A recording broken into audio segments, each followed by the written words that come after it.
தமிழக சட்டசபை தேர்தலை முன்னிட்டு தமிழக வெற்றிக்கழக தலைவர் விஜய் மாநிலம் தழுவிய தீவிர பிரச்சாரத்தை தொடங்க திட்டமிட்டுள்ளார். இதற்காக தேர்தல் ஆணையத்திடம் முறையான அனுமதி கோரப்பட்டுள்ள நிலையில் சென்னை பெரம்பூரில் இருந்து அவர் தனது வாகன பிரச்சார பயணத்தை தொடங்குகிறார். இதற்காக தேர்தல் ஆணையத்திடம் முறையான அனுமதி கோரப்பட்டுள்ள நிலையில் சென்னை பெரம்பூரில் இருந்து அவர் தனது வாகன பிரச்சார பயணத்தை தொடங்குகிறார்.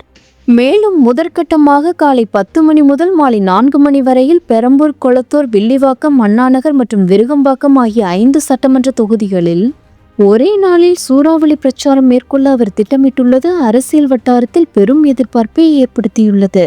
இந்த எழுச்சிமிக்க பிரச்சார பயணத்தில் விஜயுடன் கட்சியின் முக்கிய நிர்வாகிகளான புசி ஆனந்த் மற்றும் ஆதவ் அர்ஜுனா உள்ளிட்ட நட்சத்திர பேச்சாளர்களும் பங்கேற்க அனுமதி பெறப்பட்டுள்ளது.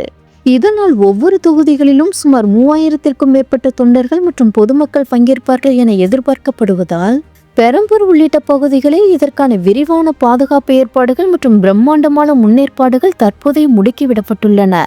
தவிகவின் இந்த அதிரடி தேர்தல் களம் தமிழக அரசியலில் ஒரு புதிய திருப்பத்தை ஏற்படுத்தும் என அக்கட்சியினர் மிகுந்த உற்சாகத்துடன் காத்துக் கொண்டிருக்கின்றனர்.